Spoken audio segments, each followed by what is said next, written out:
오늘 성경 말씀은 로마서 15장 1절로 6절 말씀입니다. 믿음이 강한 우리는 마땅히 믿음이 약한 자의 약점을 담당하고 자기를 기쁘게 하지 아니할 것이라. 우리 각 사람이 이웃을 기쁘게 하되 선을 이루고 덕을 세우도록 할지니라. 그리스도께서도 자기를 기쁘게 하지 아니하셨나니 기록된 바 주를 비방하는 자들의 비방이 내게 미쳤나이다 함과 같으니라. 무엇이든지 전에 기록된 바는 우리의 교훈을 위하여 기록된 것이니 우리로 하여금 인내로 또는 성경의 위로로 소망을 가지게 함이니라.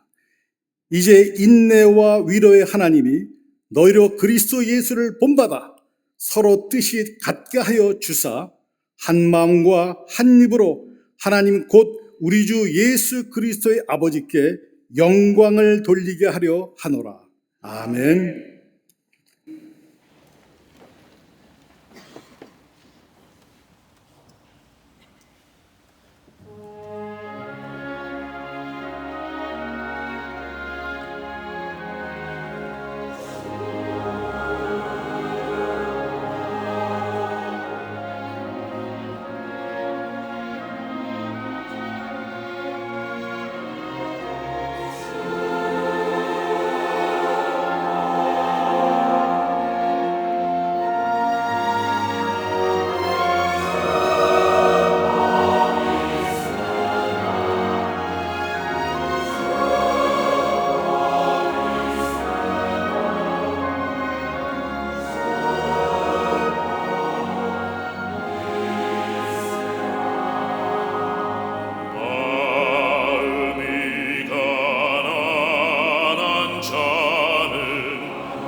성거대와 오케스트라의 귀한 찬양에 감사합니다. 고맙습니다.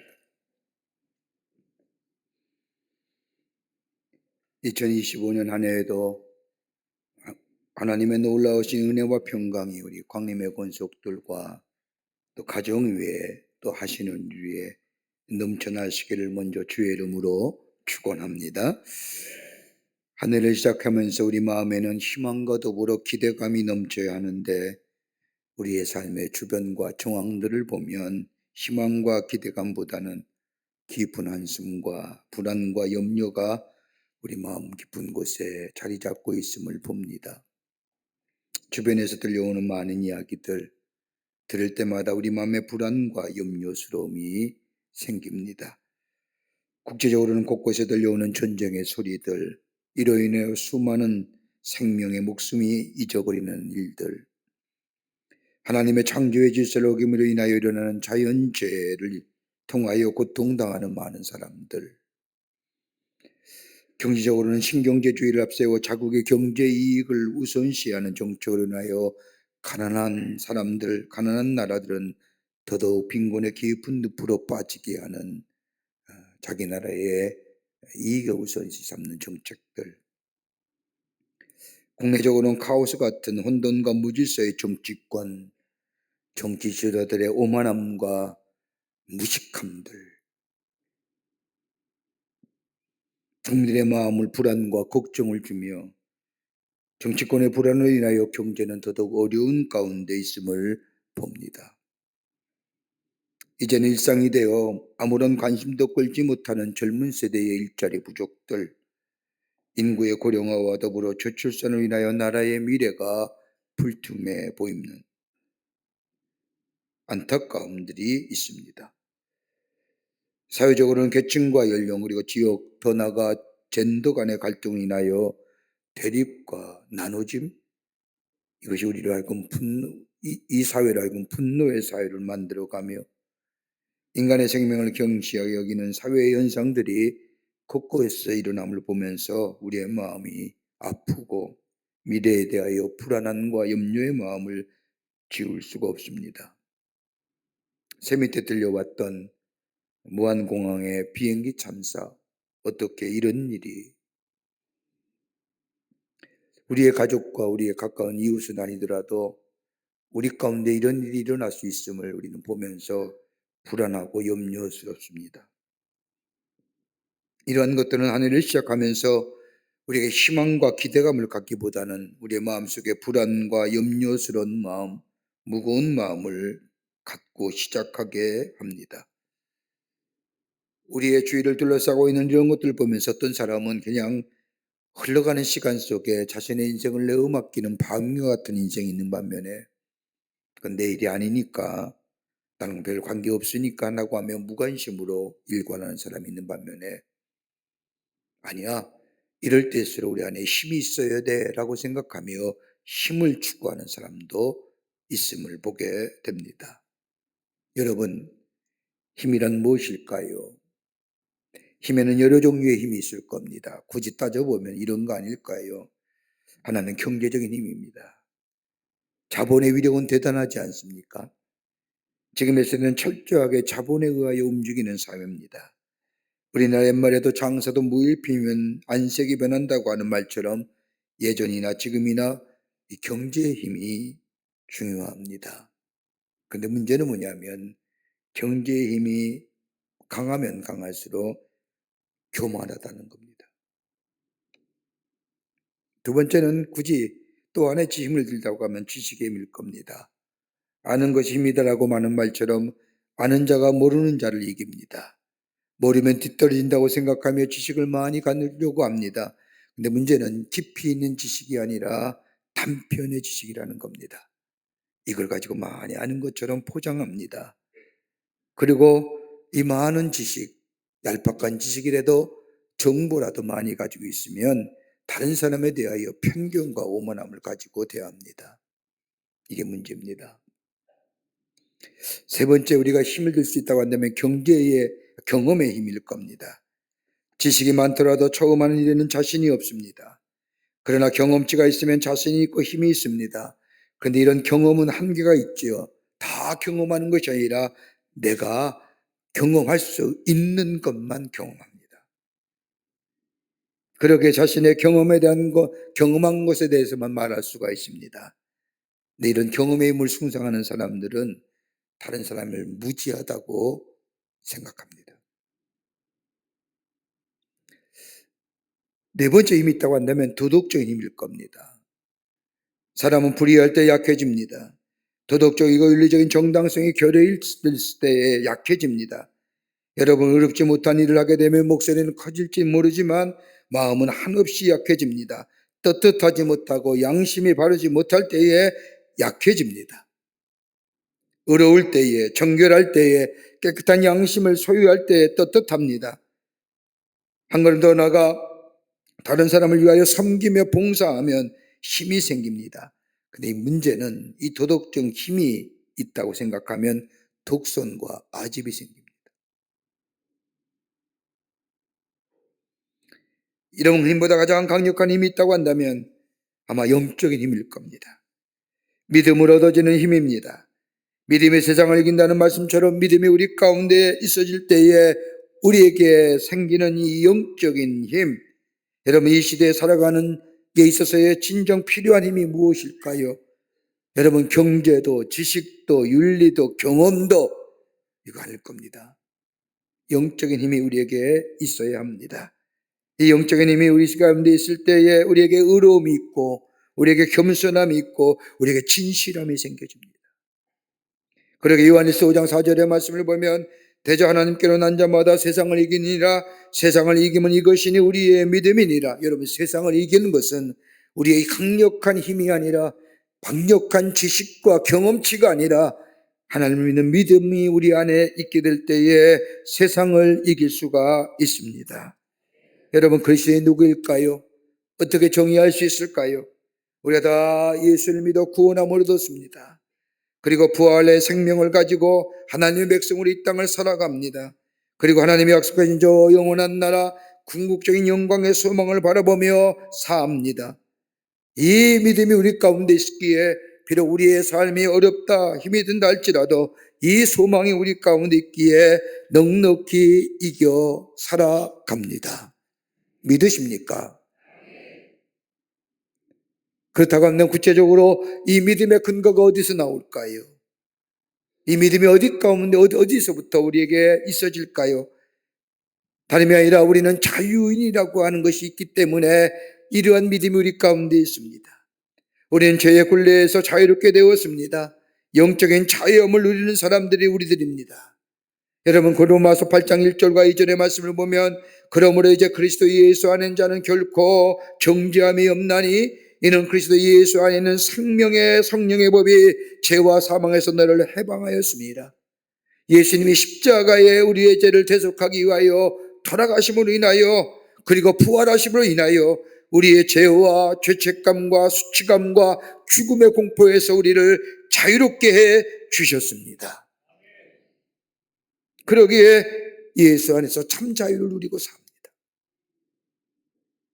또 하나 있다고 한다면 다름이 아니라 우리를 의롭다 함 얻은 사람들입니다. 전적인 하나님의 은혜로 구원함을 받았습니다. 거저주신 하나님의 은혜가 나를 구원하셨습니다. 그러게 디도서 3장 7절의 말씀을 보면 우리로 저의 은혜를 힘입어 의롭다 하심을 얻었으니 우리의 의나 공로나 선행으로 우리가 의롭다함을 얻는 것이 아니라 하나님의 은혜입니다. 우리가 예수 그리스도를 우리의 구원의 주로 믿음으로 받아들이게 될 때에 우리에게 의롭다 하시는 은혜가 우리 가운데 임하게 됩니다. 그럴 때 하나님을 아버지라 부르며 하나님 보좌에 담대히 나아갈 수 있는 근거가 됩니다. 또 하나 있다고 한다면 하나님의 사랑을 매일매일 확신하며 살아갑니다. 꼭 성공할 때만 잘 됐다면 하나님이 나를 사랑하시는구나가 아니라 때는 나의 곤고함과 나의 실패와 나의 약함을 통하여 하나님의 사랑이 얼마나 큰지 깨닫습니다.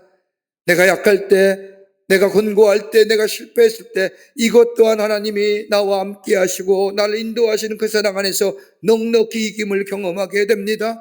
그리고 하나님의 섭리와 하나님의 경륜을 깨닫게 됩니다. 하나님의 뜻을 알게 됩니다. 하나님의 사랑이 얼마나 큰지를 알게 됩니다.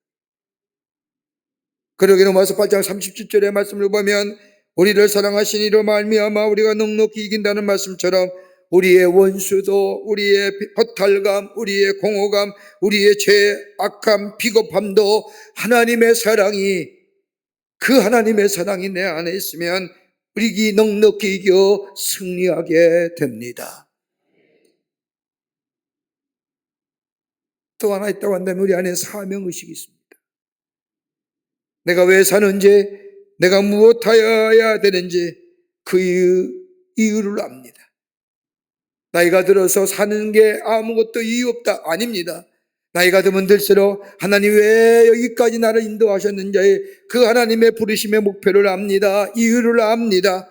그러게 내가 무엇을 해야 되는지, 내가 어디로 가야 되는지 압니다. 젊은 사람만 삶의 목표와 방향성을 갖는 것이 아니라 나이가 들면 들수록 원숙감이 있을수록 하나님의 뜻, 하나님의 목표, 하나님의 이 내 삶의 방향을 분명히 알고 그 길을 걸어갑니다.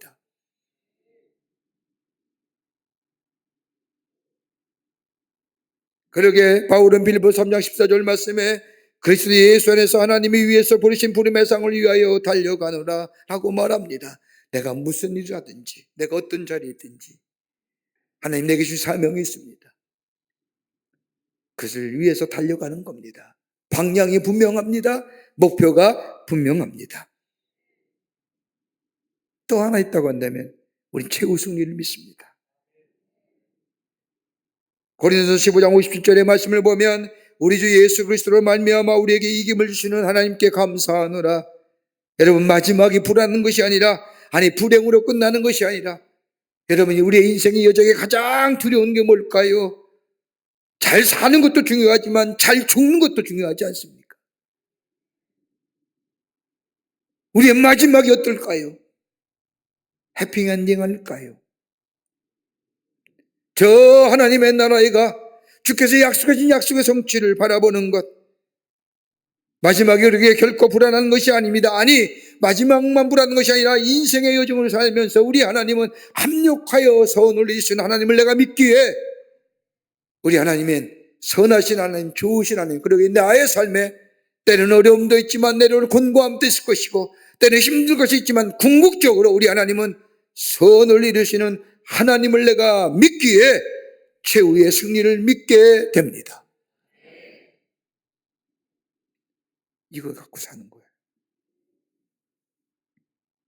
여러분, 이것만큼 강력한 인생이 어딜까요? 이것만큼 강력한 힘의 원천이 어디 있을까요? 이게 우리 영적인 힘의 원천이에요. 그러니까 오늘 바울은 로마서 교회에 편지하면서 로마서 10장 1절의 말씀을 보면 로마 교회 성도들에게 이렇게 편지를 얘기합니다. 믿음이 강한 우리가 믿음이 강한 자예요. 오래 믿어서 신앙의 연조가 깊어서가 아니라 이런 믿음의 근거, 우리 안에 하나님의 목표가 있습니다. 최후의 승리를 믿습니다. 사명이 있습니다. 하나님의 사랑을 잊고 삽니다.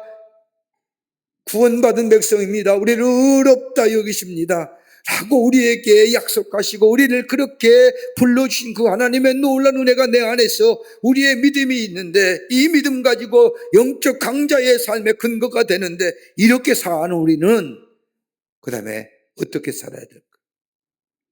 이 땅에서 어떻게 사는 것일까? 예수 잘 믿는 게 어떨 것일까? 이 얘기입니다.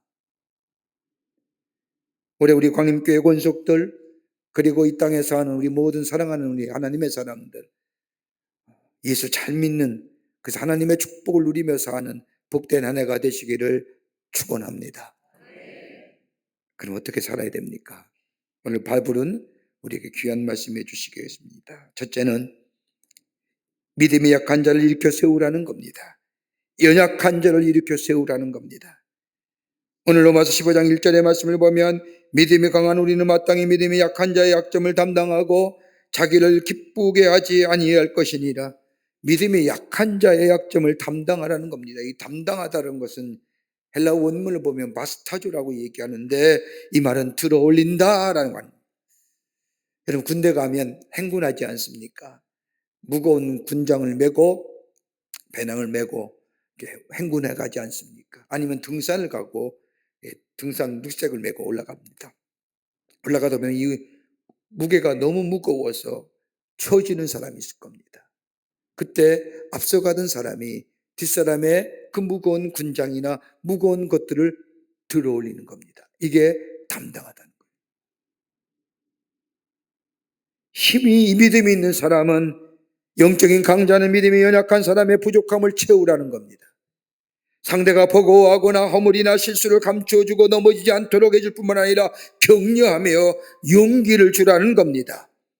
여러분 바울이 당시에 로마에 편지할 때에는 신앙의 연조가 깊은 저 로마 교회는 신앙의 연조가 깊은 유대인 그리스도인들과 신앙의 연조가 짧은 이방의 그리스도인들이 함께 모여 예배하는 공동체였습니다.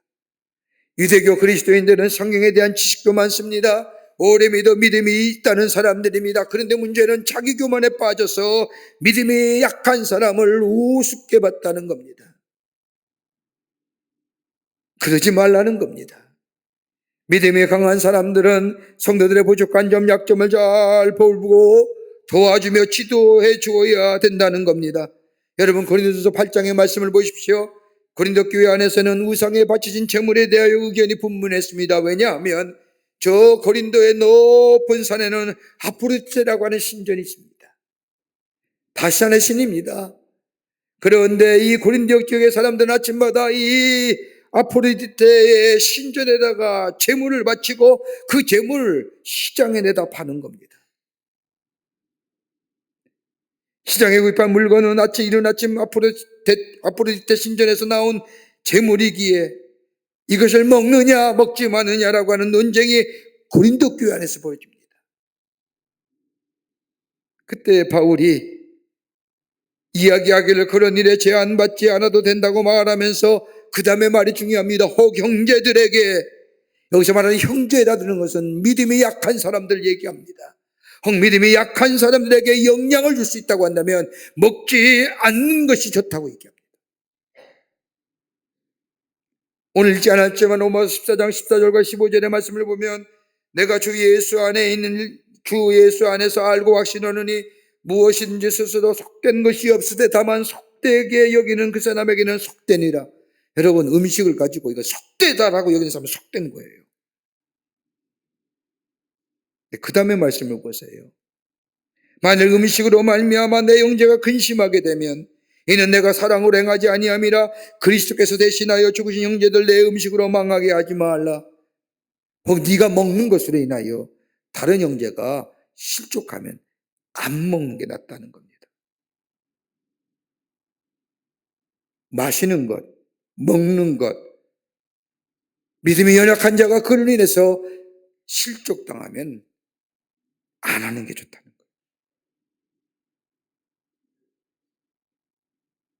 믿음이 연약한 형제들에게 근심이 되면 안 하는 것보다 낫다는 겁니다. 믿음이 약한 자들에게 실족케 해서는 안 된다는 겁니다. 이것이 연약한 자를 담당한다. 믿음이 약한 자를 일으켜 세운다는 겁니다. 요즘 들어가는 용어로 얘기할까요? 사회학적 용어로 공감 능력, 포용 능력이라고 할 수 있을 겁니다. 미국의 국무부에서 외교관을 선출할 때에 선출 기준이 까다롭답니다.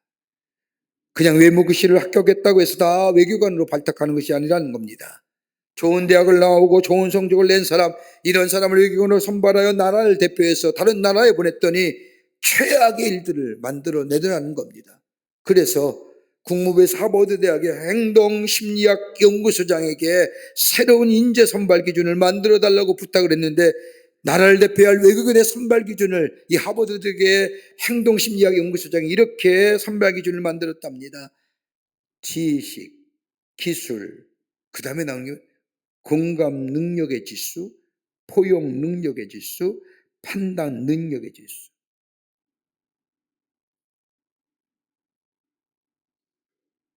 이걸 우리가 성경의 용어로 바뀌면 뭐라고 얘기할까요? 긍휼함입니다. 컴패션 하는 거예요. 긍휼히 여기는 마음입니다. 다른 사람의 아픔을 함께 느낄 수 있는 공감의 능력, 다른 사람의 부족함과 연약함을 포용할 수 있는 포용의 능력. 여러분, 적어도 한 나라의 외교관이 이런 가치 기준이라고 한다면 우리는 적어도 하나님 나라의 대사들 아닙니까? 바울이 우리를 향하여 얘기한 것처럼 너는 하나님 나라의 대사요, 그리스도의 향기요, 우리 그리스도인의 정체성을 얘기할 때 하나님 나라의 대사라고 얘기했다고 한다면 적어도 우리 안에 이런 국률함이, 포용의 능력과 공감의 능력이, 그로 인하여 다른 사람을 세울 수 있는 믿음의 약한 자를 붙들을 수 있다고 한다면 진정 우리가 이 시대 속에 영적 강자의 삶을 살아가는 줄 믿습니다. 다른 사람을 세우는 거예요. 다른 사람을 세워주는 거예요. 두 번째로는 다른 사람을 기쁘게 하라는 겁니다. 영적 강자의 삶은 나만의 기쁨을 위해 사는 것이 아닙니다. 다른 사람의 기쁘게 하는 존재가 되라는 겁니다. 오늘 15장 2절의 말씀을 보면 우리 각 사람이 이웃을 기쁘게 하되 선을 이루고 덕을 세우도록 할지니라. 다른 사람을 기쁘게 하는 것에 있어서 선과 덕을 가지고 기쁘게 하라는 겁니다. 자기의 기쁨이나 자기의 도취에 빠져 사는 인생이 아니라 다른 사람을 기쁘게 하는 인생으로 삶의 방향성을 돌리라는 거예요. 자기 중심적이지 말라는 거예요. 이기적인 태도 버리라는 거예요. 선과 덕을 가지고요. 여러분, 선이 뭡니까? 선을 어떻게 정의할 수 있을까요? 좋은 것, 여러분 그게 다 선일까요?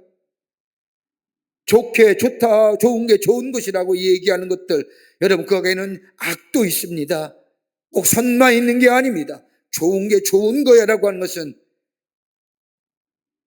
그냥 삶에 아무거나 내맡겨놓는 방임주의의 모습도 있습니다. 책임지지 않는 무책임 모습도 있습니다. 여러분, 선이라는 게 뭘까요? 선이라는 것을 이해하려고 하면 우리가 창세기 1장의 말씀에서 선한 것이 무엇인가를 찾을 수 있습니다. 창세기 1장의 말씀을 보면 하나님께서 세상을 창조하시는 장면의 기사가 나옵니다. 세상을 창조하실 때에 창조하신 것 피조물 하나하나 창조하신 후에 하신 말씀이 있다면 꼭 이 말씀 하십니다. 보시기에 좋았더라.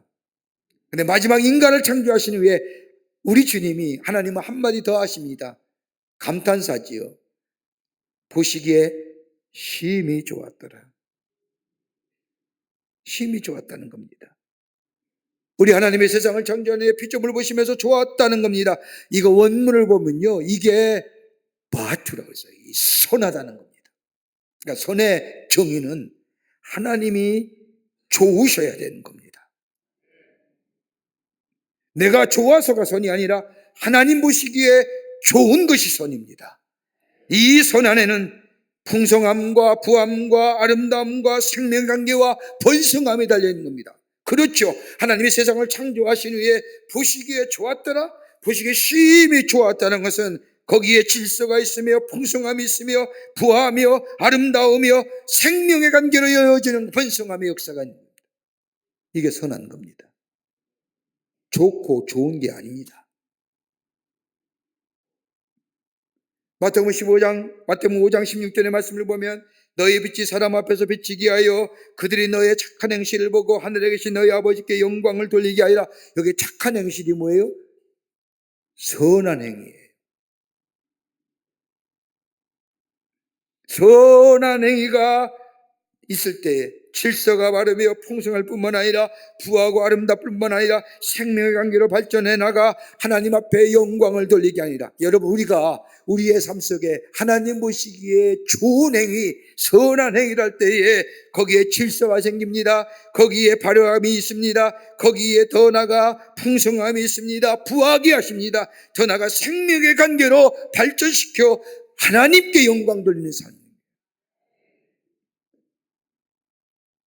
이게 선이에요. 그러게 로마서 12장 2절의 말씀을 보면 오직 마음을 새롭게 하여 변난을 받아 하나님이 선하시고 기뻐하시고 온전한 뜻이 무엇인지 분별하라. 여기도 하나님의 선하심, 다시 말한다면 하나님이 보시기에 좋았더라고 하는 말씀처럼 선한 행위를 통해서 부하고 아름답고 풍성하고 생명의 관계로 이어지는 이 선한 행위를 통해서 하나님이 살아계심을 증거하라는 거예요. 다른 사람을 기쁘게 하는 것, 다른 걸로 아니라 선한 마음으로 하나님 보시기에 좋은 걸로. 여러분, 다른 사람의 마음을 기쁘게 하는 것이 어떤 것일까요? 선한 행위인데, 여러분, 그 가장 원초적인 선한 행위가 뭘까요? 여러분, 우리를 기쁘게 하는 것이 뭘까요? 복음 아닐까요? 그래서 복음을 유앙겔리온, 기쁜 소식이라고 명하지 않습니까? 말씀이 우리를 위로하고, 말씀이 우리를 격려하고, 말씀을 새롭게 합니다.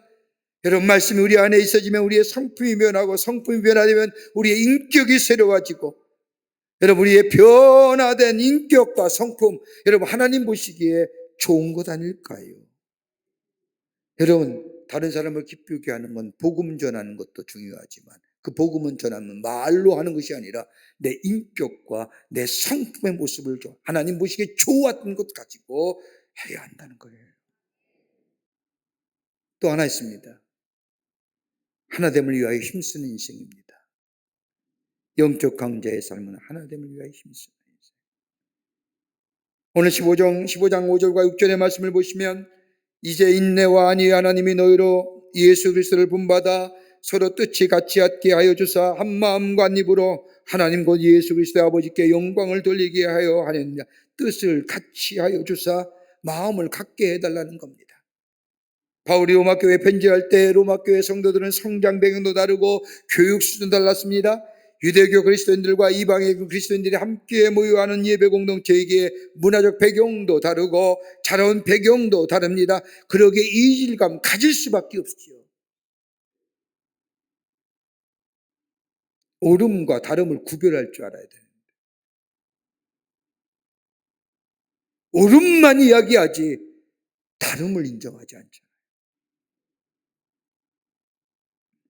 왜 우리 사회에 갈등이 일어나나요? 갈등 때문에 쓰는 사회적 비용이 어마어마하답니다.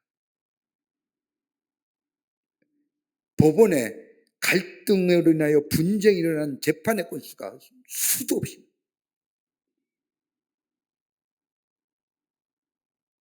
근데 갈등이 왜 일어나요?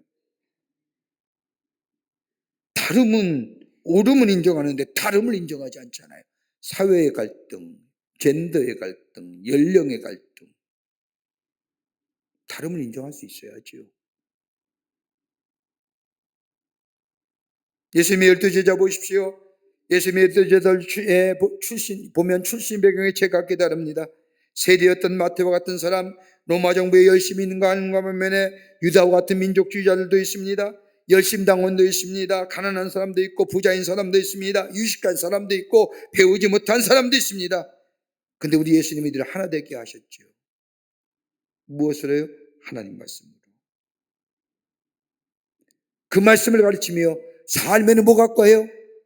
인내와 격려. 오늘 4절 말씀도 그 얘기하는 겁니다. 무엇이든지 전에 기록된 바 우리의 교훈을 위하여 기록된 것이 우리로 하여금 인내 또는 성경의 안위로 소망을 가지게 아니라 인내와 안위라는 것이 격려한다는 겁니다. 격려하며 같은 소망이 같다는 것은 하나가 됐다는 겁니다. 여러분, 하나님의 속성에는 두 가지 속성이 있습니다. 하나는 절대적인 속성입니다. 감히 인간이 범주할 수 없는 하나님의 전지하심, 하나님의 전능하심, 하나님의 창주되심, 하나님의 심판의 주가 되심. 이건 감히 인간이 범접할 수 없는 하나님만이 갖는 절대적 속성. 또 하나 속성이 있다면 하나님의 상대적 속성입니다. 뭐요? 하나님의 사랑. 내가 이웃을 사랑하면 내 안에 하나님이 계시니라. 하나님의 사랑이 내 안에 있으면 내가 이웃을 사랑한 하나님의 사랑과 나의 사랑 같은 것. 인내하는 것, 격려하는 것, 하나님의 상대적 속성입니다. 하나님도 갖고 계시고 내 안에 있는 겁니다. 그 가운데 인내와 격려하는 것. 여러분, 사람을 만날 때 참기 힘든 사람이라 할지라도 참아내는 겁니다. 힘들고 어려워 낙심하는 자들, 우리 하나님이 나를 격려하셨듯이 내 삶의 곤고함과 고통 가운데 그냥 몰아둔 게 아니라 나를 일으켜 세우어 격려하신 것처럼 우리의 말과 우리 행동을 통하여 다른 사람을 세울 수 있는 격려하는 삶. 이게 뭐예요? 믿음의 사람이고 이게 영적 강자의 삶이라는 거예요. 그럴 때 뭐가 돼요? 하나가 돼요. 야, 우리가 하나 됩시다 라고 해서 하나 되는 게 아니라 내 안에 믿음 안에서 하나님의 은혜 받은 자로 하나님의 사랑 안에서 내가 격려하고 참아내는, 그럴 때 하나됨의 역사가 일어나요. 정령이 2025년 하나에 우리에게 필요한 것이 뭘까요? 우리의 걸음 하나님이 인도하실 줄 믿습니다. 우리의 삶 하나님이 지켜주실 줄 믿습니다. 우리의 삶 하나님이 푸른 초장과 실만한 물가로 인도해 주실 줄 믿습니다. 정령 그 하나님을 믿는 믿음이 우리 가운데 있다고 한다면 우리는 영적 강자일 터인데 우리의 삶 가운데 어떻게 살아야 되는 거예요? 우리의 관계성 속에서 다른 사람을 기쁘게 하고 연약한 자를 세워주고 우리가 다 그리스도 안에서의 한 형제 인내하며 격려하며 우리의 가정에서 우리의 일터에서 우리의 삶의 자리에서 이 일을 이루어 나갈 수가 있다고 한다면 우리 하나님이 영광 받으시는, 하나님 앞에 영광 돌리는 인생의 걸음이 되지 않을까요? 이런 인생으로 힘찬 믿음의 걸음을 걸어가시는 여러분과 저와 되시기를 주의 이름으로 축원합니다. 하나님 감사합니다. 저를 주께서 사랑해 주셔서 하나님의 자녀 삼으심에 감사합니다. 우리 안에 믿음 주시고 하나님의 자녀 삼으시고 영적 강자로서의 삶을 살게 하신 하나님, 이제는 우리의 삶 속에서 다른 사람과의 관계성 속에서 연약한 자를 세워주며 다른 사람을 기쁘게 하며 인내하며 격려함으로 하나님 백성의 하나됨을 위해 살아가는 저희가 되게 하여 주셔서 하나님의 위대하심, 하나님의 살아계심을 우리의 삶과 우리의 성품과 우리 인격을 통하여 증거하는 저희들로 삼아 주시옵소서. 하나님 올해도 우리와 함께 해주시고 인도해 주시고 선한 목자가 되어 주실 줄 믿으며 예수님의 이름으로 기도하옵나이다. 아멘. 지금은 우리 주 예수 그리스도의 크신 은혜와 하나님 아버지의 한량없으신 사랑하심과 우리 안에 내재하시며 동행하시며 인도하시는 성령님의 놀라운 능력의 역사가 2025년 새해 첫 주일 아침 주의 전에 나와 하나님 앞에 예배하며 주신 은혜에 따라 하나님 앞에 영광을 돌리며 영적 강자의 삶을 살기로 새롭게 결단하고 저 세상을 향하여 걸음 옮기는 우리 모든 광림의 권속들과 영상을 통하여 예배하는 당신의 거룩한 백성들 위해 주께서 지금으로부터 영원토록 함께 하시기를 간절히 축원하옵나이다. 아멘. 좋으신 하나님, 좋으신 하나님, 참 좋으신 나의